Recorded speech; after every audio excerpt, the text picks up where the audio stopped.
बिस्मिल्लाहिर्रहमानिर्रहीम। अस्सलाम वालेकुम। आज 25 फरवरी और दिन है इतवार का। मुस्लिम लीग नून इस वक्त बौखलाहट का शिकार है। सिटी गुम हो चुकी है। सदर पाकिस्तान डॉक्टर आरिफ अलवी के सरप्राइज के बाद नून लीग इस वक्त बौखलाहट का शिकार है और बड़े एक परेशानी की हालत में मुस्लिम लीग नून नजर आती है। मामला यह है कि डॉक्टर आरिफ अलवी साहब ने, सदर पाकिस्तान ने यह कहा है कि क्योंकि असम्बली नामुकम्मल है इसलिए असम्बली का इजलास मैं नहीं बुला सकता। पहले मखसूस नशिस्तों का फैसला करें, मखसूस नशिस्तें पीटीआई को दें, खवातीन की नशिस्तें पीटीआई को दें, उसके बाद ही मैं इजलास बुलाऊंगा। अब मसला यह है कि नून लीग इसलिए चाहती है कि मखसूस नशिस्तें पीटीआई को ना मिलें क्योंकि उन्हें पता है कि इन मखसूस नशिस्तों पर जो खवातीन आएंगी वो बड़ी अग्रेसिव खवातीन होंगी, नजरियाती खवातीन होंगी और वो खवातीन होंगी जिनके ऊपर शहबाज शरीफ ने और अपनी निगरान हुकूमत जो उनका तसलसल था या उससे पहले जब शहबाज शरीफ की पीडीएम की हुकूमत थी उन्होंने बहुत जुल्म जबर और तशद्दुद किया है उन खवातीन पर, उनकी फैमिलीज पर। तो जाहिर है वो आएंगी तो वो बहुत टफ टाइम देंगी। तो इसलिए ये नहीं चाहते कि मखसूस नशिस्तें पीटीआई को मिलें और इलेक्शन कमीशन साथ मिला हुआ है, अदालतें साथ सहूलतकार हैं, सारे मिले हुए हैं, लेकिन मखसूस नशिस्तें तो इनको देनी पड़ेंगी वरना इमरान खान जो इनके साथ करेगा वो फिर इनके लिए इमरान खान को संभालना बिल्कुल मुमकिन नहीं रहेगा। अब मसला यह है कि आरिफ अलवी साहब ने जब साइन करने से असम्बली पर इनकार किए और अभी तक उन्होंने साइन नहीं किए जब मैं आपसे बात कर रहा हूं, क्योंकि इन्होंने समरी ये भेजी थी कि 26 के लिए इजलास बुलाएं निकाल के लिए, लेकिन इस वक्त सदर आरिफ अलवी साहब ने साइन नहीं किए। और लेकिन ये इंपॉर्टेंट बात है कि 29 फरवरी से पहले हर सूरत में इजलास बुलाया जाना है, ये आइन की रिक्वायरमेंट है, इससे आगे मामला जा नहीं सकता। आप जो मुख्तलिफ ऑप्शन पर गौर करें कि स्पीकर के जरिए इजलास बुला लें, लेकिन वो गैर आईनी इजलास होगा, गैर कानूनी इजलास होगा, उसके ऊपर मुतनाज़ा होगा। गो के ऊपर काजी फैसल साहब बैठे, वो इस इजलास को दुरुस्त करार दे देंगे, लेकिन तारीख में बारे लिखा जाएगा कि गैर आईनी गैर कानूनी इजलास बुला के और शहबाज शरीफ को एक नामुकम्मल पार्लियामेंट के जरिए वज़ीर आज़म मुंतखब करवाया गया था। वैसे उनके पास मैंडेट भी नहीं है और एक के बाद एक चीज जो है वो होती चली जाएगी नेगेटिव, तो ये इनके लिए बड़े मसाइल होंगे। अब आप देखें कि इन्होंने आज अता तारड़ साहब से प्रेस कॉन्फ्रेंस करवाई है। अब अता तारड़ साहब जो जितनी उन्होंने इमरान खान के खिलाफ प्रेस कॉन्फ्रेंसेस की हैं वो बेचारे अपनी सीट नहीं जीत सके, उनको फॉर्म 47 से जितवाया गया।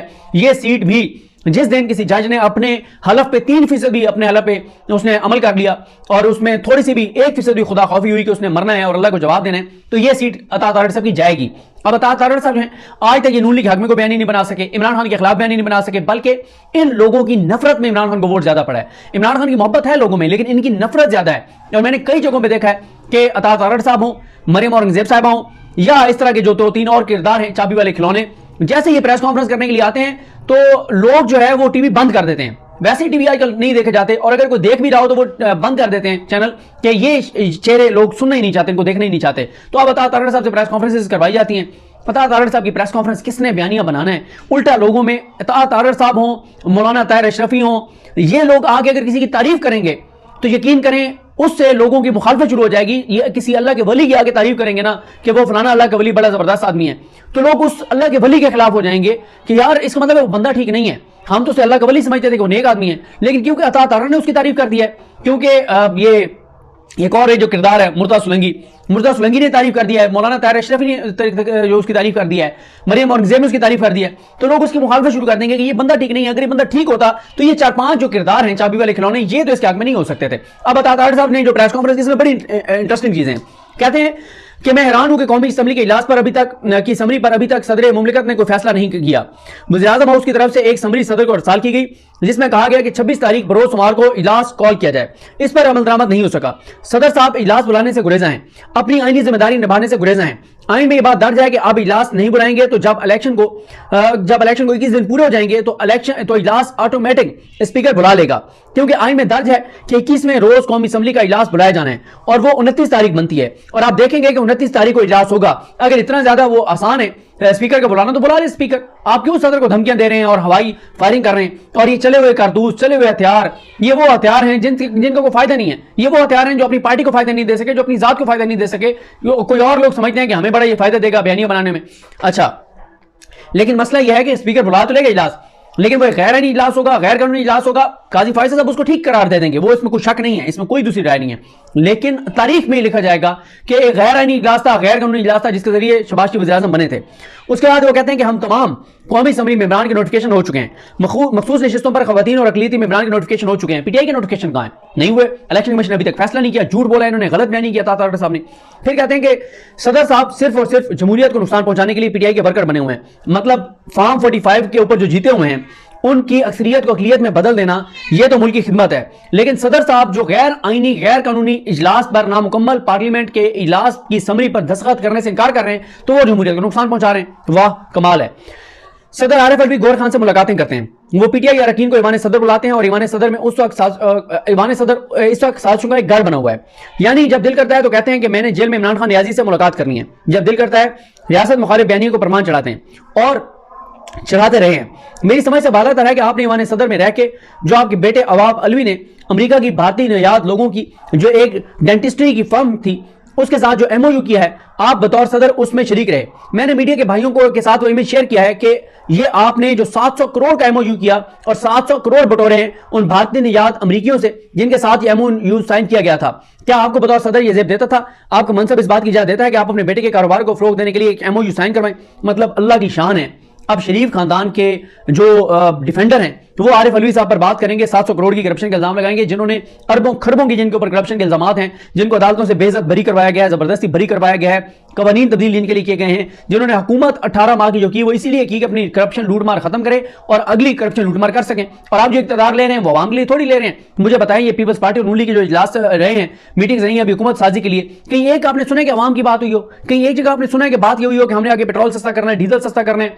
बल्कि ये तो अपने जो है वो वादों से जो इलेक्शन है वो एक एक से फिरेंगे और आवाम के लिए तबाही और बर्बादी का एक सामान होगा। आप देखेंगे जो आवाम के साथ होने जा रहा है। उसके बाद फिर आगे उन्होंने वो इनके आरिफ अलवी साहब के बेटे के एमओयू के ऊपर बड़ी तफसील से बात की और जनाब फिर वो कहते हैं कि हम तो चाहते हैं कि सदर साहब डील करना चाहते हैं जमहूरियत को, हम तो डेमोक्रेटिक कंसल्टेशन की तरफ जा रहे हैं, हम तो चाहते हैं कि इस मुल्क में जमहूरियत मुस्तहकम हो। माशाल्लाह बढ़िया, आप चाहते हैं कि मुल्क में जमहूरियत मुस्तहकम हो। 90% अवाम ने जिसको मैंडेट दिया है उसका मैंडेट चोरी करके अकलियत को अक्सरियत में बदल के, अक्सरियत को अकलियत में बदल के आप कह रहे हैं कि आप जमहूरियत को मुस्तहकम करना चाहते हैं। अल्लाह की कुदरत है। फिर कहते हैं जनाब कि मुल्क में हम तो चाहते हैं कि मुल्क में सरमायाकारी आए, गुर्बत कम हो। जी बिल्कुल, आप चाहते हैं। पहले तो मियां नवाज शरीफ को कहना कि अपने असासे जायदादें जो बाहर रखे वो वापस लाएं, फिर वो करें। तो क्या मतलब अजीबो गरीब आप जो है वो बातें कर रहे हैं। हम चाहते हैं कि बेरोजगारी कम हो और सदर साहब वहां बैठे साजिश कर रहे हैं और ना सिर्फ साजिश कर रहे हैं बल्कि रोज अव्वल से जब भी उनको मौका मिला है, कोई अहम तैनातियों का मामला हो, उठ के भाग के जमान पार चले जाते हैं। कोई और मामला हो तो कहते हैं कि मैंने जेल में इमरान खान से मुलाकात करनी है। इनके आप असासे चेक कर सकते हैं। मैंने जो FBI से डाटा हासिल किया है, सदर साहब के जो कुल असासे हैं, अगर आप मालिया चेक करें तो मुझे हैरानी होती है कि आपकी फलाफला आगे असासे उनको बता रहे हैं। पहली बात यह है कि आपको FBI का डाटा मिल कैसे गया? FBI तो डाटा किसी के नहीं दे सकता इस तरह से। आपने तो FBR और एक और पता नहीं कौन सा अदारा था जिन्होंने साबिक आर्मी चीफ का डाटा दिया था, तो आपने तो शाहिद असलम को उठा लिया था कि शाहिद असलम को डाटा कैसे दिया जा सकता है और आपने तो उसके ऊपर केसेस बनाए हैं। काजी फाइज ईसा साहब का डाटा जिस तरह से एसिड रिकवरी यूनिट ने हासिल किया था, जो कि एक सरकारी इदारा था, उसके ऊपर आपने केसेस बना दिए। यहां पर आपने आरिफ अलवी साहब का डाटा ले लिया। किसने आपको दिया? आपको कैसे मिल गया? आप निगरान सेटअप है या ये क्या है कि उसमें आपको FBR नून लीग को जवाब दे, शरीफ खानदान को जवाब दे? तो सारे पाकिस्तान को पता है, ये खुद अपने आप को एक्सपोज कर रहे हैं। फिर कहते हैं कि जनाब आरिफ अलवी ने ईवान सदर में आदिल अंसारी नामी आदमी को मीडिया कोऑर्डिनेटर रखा हुआ है, जो एक सियासी जमात का कारकुन है और जो रियासत मुखालिफ बयानी बनाता है। अल्लाह की शान है, जिन्होंने प्राइम मिनिस्टर ऑफिस में बंदे बिठा के पाकिस्तान की फौज के खिलाफ ट्विटर ट्रेंड्स बनवाए और पाकिस्तान की फौज पर हमले करने वालों को आज जिन ओहदों से नवाजा हुआ है। ये बात करेंगे कि जनाब रियासत मुखालिफ बयानी आदिल अंसारी बना रहा था। जरा ये मरीम नवाज साहबा के वो जलसों में तकरीरें निकाले ना, वो जो नारे लगवाती थी, ये जो दहशतगर्दी है वो वाले नारे निकलवाए ना। किस तरह के नारे थे? नून लीग के लोगों के नारे निकलवाएं, किस तरह के नारे थे? उसके बाद जनाब कहते हैं कि फलस्तीन वाला भी को उनके ऊपर लगा दिया कि वो जो है उन्होंने कोई बयानी गलत बनवाया। ये अगर सारी चीजें हो रही थी आज आपको याद आई हैं जब वो समरी पे दस्तखत नहीं कर रहे, क्योंकि अब आपके पास और कुछ है नहीं, आप झूठा प्रोपेगेंडा करने आ रहे हैं आरिफ अलवी साहब के खिलाफ। फिर कहते हैं जनाब उनके बेटे के ऊपर फिर और इल्जामात और आप कहते हैं कि केयर टेकर सदर के तौर पर बैठे हैं, तो आप टाइम पे करवा देते इंतखाबात, तो वो ना बैठे होते। आपने इंतखाबात जो है वो डिले किए जिस वजह से आज वो यहाँ बैठे हैं। और वो कहते हैं कि आपकी तो मुद्दत खत्म हुए भी महीने हो चुके हैं, सदर का इंतखाब आना है, मगर अफसोस की बात है कि आप एक सियासी कारकुन बनकर रह गए हैं, एक सियासी जमात के रुकन बनकर रह गए हैं। ईवान सदर को बेतौकीर किया। माशाल्लाह आगे बड़ी शान बढ़ने वाली है ईवान सदर की। जब सदर जरदारी बने होंगे फिर बड़ी सदर की शान बढ़ जाएगी। अभी उनकी शान ठीक नहीं है। सदर ईवान सदर की उन्होंने बेतौकीर कर दिया, इसको साजिशों का गढ़ बनाया है। IMF को खत लिखने का मामला हो तो इसके ताने बाने सदर से मिलते हैं, जेलों में जाकर मुलाकात करने का मामला हो, पैगाम रसानी का मामला हो, इसके ताने बाने ईवान सदर से मिलते हैं, और आपके बेटे की करप्शन हो तो उसके ताने बाने आपसे मिलते हैं। और ये सारी बातें जनाब आप वो कह रहे हैं कि 29 को इजलास तो होगा, हम बुलाएंगे हर सूरत में। बिल्कुल जी, बुला ले जो स्पीकर है बुला ले, लेकिन वह गैर आईनी इजलास होगा, गैर कानूनी इजलास होगा जिसकी कोई वक़्त, जिसकी कोई हैसियत नहीं होगी। और आखिर में उन्होंने कहा कि मैं ये समझता हूं कि केयरटेकर सदर मुल्क के खिलाफ मुकम्मल तहकीकात होनी चाहिए, मुकम्मल कानूनी कार्रवाई अमल में लाई जानी चाहिए, और जो उन्होंने ओहदे का नाजायज और गलत इस्तेमाल किया उस पर बाकायदा एक तहकीकाती कमेटी बनाई जानी चाहिए। और मैं इस पर ईवान में बात करूंगा, कौमी असम्बली में इस मामले को उठाऊंगा और स्पीकर को भी रिक्वेस्ट करूंगा कि वो इस मामले पर एक पार्लिमानी कमेटी तश्कील दें और वो आगे किसी तहकीकाती इदारे के जिम्मे लगाएं कि जिस कंपनी से उनके बेटे ने, आरिफ अलवी साहब के बेटे ने जो है वो एक MOU साइन किया है, उस पर तहकीकात करवाई जाए। अब मसला यह है कि अब आप देख लें, मरियम नवाज साहब हैं तो उधर उनका आते साथ ही जो फोकस होगा वो तहरीक इंसाफ के हामी होंगे, इमरान खान के वोटर और सपोर्टर होंगे जो कि 80-90% है पंजाब में। वो कहते हैं कि इनके साथ दहशतगर्दों वाला सलूक होना चाहिए। अतार तारड़े साहब कह रहे हैं असेंबली में सबसे पहले आके आरिफ अलवी साहब के खिलाफ वो काम डालेंगे। मसला यह है कि इनको अवाम इनकी ना तरजीहात में, इनकी तरजीह में अपनी ज़ात है, अपना मफाद है, अपने केसेस हैं, अपनी करप्शन है, अपनी लूट मार है और अपने मुखालफिन है, उसके लिए हुकूमत ले रहे हैं। तो ये इससे आपको अंदाजा हो जाना चाहिए कि पाकिस्तान में आगे हालात किस तरह आने वाले हैं और पंजाब के हालात कितने बदतर होंगे। अल्लाह ताला पंजाब पर, अल्लाह ताला पाकिस्तान पर रहम करें। सूरत हाल बहरहाल बिल्कुल भी ठीक नजर नहीं आती। मुझे अपनी दुआ में याद रखें। अल्लाह करीम हम सब का हामी नासरो। अल्लाह हाफिज़।